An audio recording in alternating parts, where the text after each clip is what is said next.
दोस्तों, आपने हाल ही में एक न्यूज देखी होगी जिसमें राष्ट्रपति भवन के मुगल गार्डन्स का नाम चेंज करके अमृत उद्यान कर दिया गया है।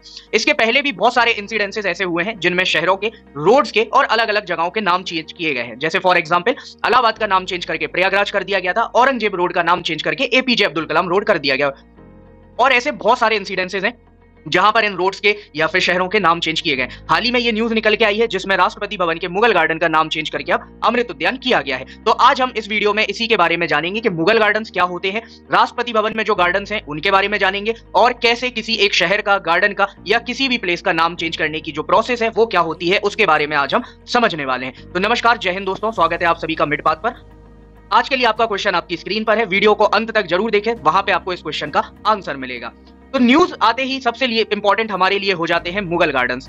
मुगल गार्डन्स की अगर हम बात करें तो ये एक इस्लामिक स्टाइल गार्डन है जिनको पर्शियन गार्डन से इंस्पायर होकर बनाया गया है। इन गार्डन्स की अगर हम बात करें, इनको चारबाग आर्किटेक्चर बोला जाता है।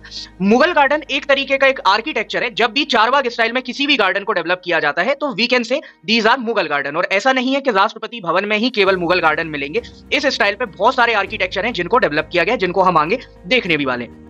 इन गार्डन्स की खासियत क्या रहती है, जैसे हमने यहाँ पे देखा चारबाग, तो ये गार्डन्स जो है ऐसे 4 सेक्शंस में डिवाइड रहेंगे, 1, 2, 3 एंड 4। ये जो 4 सेक्शंस रहेंगे, इनको बीच में डिवाइड करने के लिए कोई वाटर चैनल होगी जो इनको डिवाइड कर रही होगी। यहाँ पे इन गार्डन्स के बीच में यहाँ पे एक फाउंटेन होगा जो रिप्रेजेंट करता है लाइफ साइकिल को। मतलब एक बार आप राइज हो रहे हो, फिर फॉल हो रहे हो, फिर राइज हो रहे हो, तो गिरना उठना गिरना उठना, यही हमारी जिंदगी और इसी को रिप्रेजेंट करता है। चारबाग स्टाइल बाबर की one of the favourite style थी और इसका हमें रेफरेंस मिलता है बाबरनामा में, जहां पे ये चीज लिखी हुई है। इन गार्डन्स को कहीं ना कहीं इस तरीके से रिप्रेजेंट किया जाता है कि ह्यूमंस कैसे नेचुरल थिंग्स के साथ मिलके रह सकते हैं, उसको रिप्रेजेंट करने के लिए ये गार्डन्स यहाँ पे बनाए जाते हैं।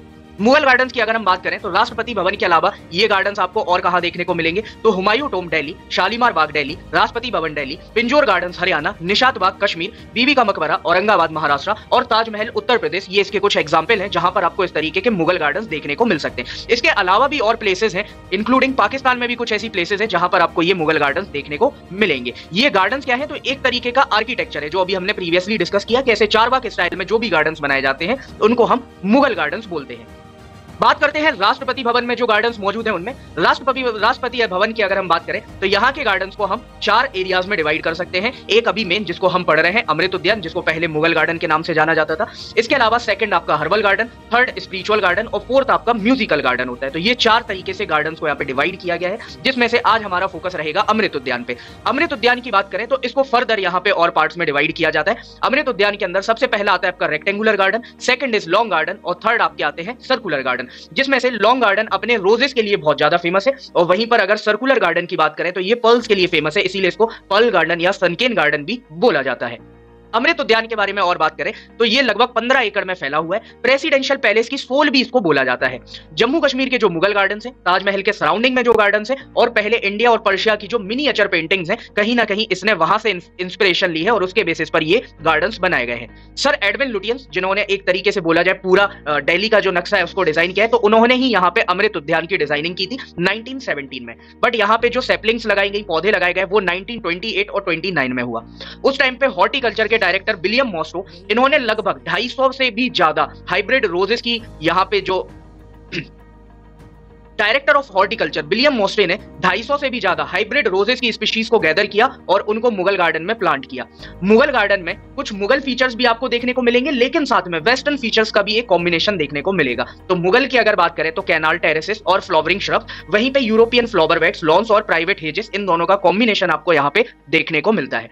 गार्डन में लगभग 159 वेराइटीज हैं रोजेस की, जिनको अगर हम बात करें तो कुछ नेशनल और इंटरनेशनल इंपॉर्टेंट जो लीडर्स है, फ्रीडम स्ट्रगल के जो लोग थे, उनके नामों पर भी रखा गया, जैसे Mother Teresa, Raja Ram Mohan Roy, Mister Lincoln, John F Kennedy, Jawaharlal Nehru, Queen Elizabeth, Christian Dior. इसके अलावा महाभारत के 2 लेजेंड अर्जुन और भीम के नाम पर भी रोजेस रखे गए हैं। रोजेस की अगर हम बात करें तो इनके कुछ नाम जो हमारे मॉन्यूमेंट्स हैं उस पर भी देखने को मिलते हैं, जैसे Adora, Mrinalini, Taj Mahal, Eiffel Tower, Modern Art, Scentimental, Oklahoma, वेलामी, Black Lady, Paradise, Blue Moon और लेडी एक्स।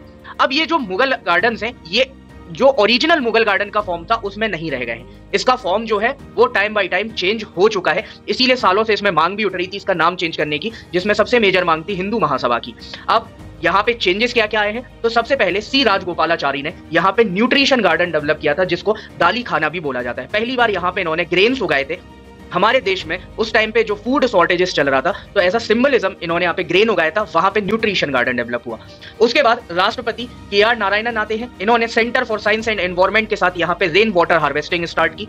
फिर कलाम साहब आते हैं, इन्होंने बहुत सारे चेंजेस लाए, हर्बल गार्डन डेवलप किया, टेक्टाइल गार्डन जो विजुअली हैंडीकैप लोग हैं उनके लिए डेवलप किया, म्यूजिकल गार्डन बनाया, बायोफ्यूल पार्क आया, स्पिरिचुअल और न्यूट्रिशन गार्डन डेवलप किया, और ऐसे बहुत सारी जो चीजें हैं जो कलाम साहब के द्वारा इंट्रोड्यूस की गई।